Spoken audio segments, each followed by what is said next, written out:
Yes, you're right. Scotland, or not Scotland, but Japan, their entire whiskey industry is modeled directly after Scotland. In fact, a lot of things sold, they have very loose laws there currently, which there was Like they have underwear and like vending machines. Yeah, yeah. There was a recent change in the last year or so. I thought it was true. I've seen that. But is that a wives' tale? Is that like No, that's a real thing. In Okay. Japan, you can go buy used underwear in a vending machine.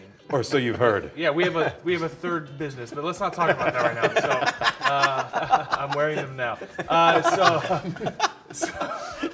age 12 years. Yeah. So yes, they all modeled after Scotland pot stills. I like pot still. I like Scotch.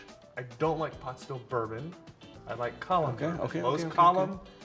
Most bourbon is made in column stills, and Japan's actually quite obsessed with Kentucky. Some of the best whiskeys. They do a lot of like Blanton ones in Japan. There's a bottle off camera. Yes, correct. There's a bottle off camera there that's from Japan. It was a Japanese export from Kentucky.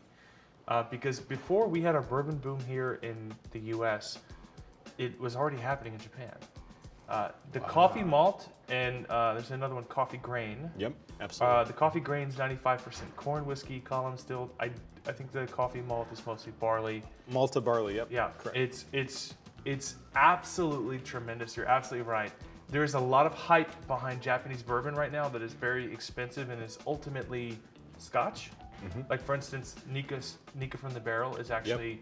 It's very you could taste the smoke. It's actually from Scotland. The vast majority. Really? Yes, the vast majority of it was just imported from Scotland as Scotch, and then they just teaspooned. It's called a teaspoon malt, where if you bring in. I couldn't wait. It's fine. I've been drinking it too. I haven't tried it yet. Let's try it. It's fine.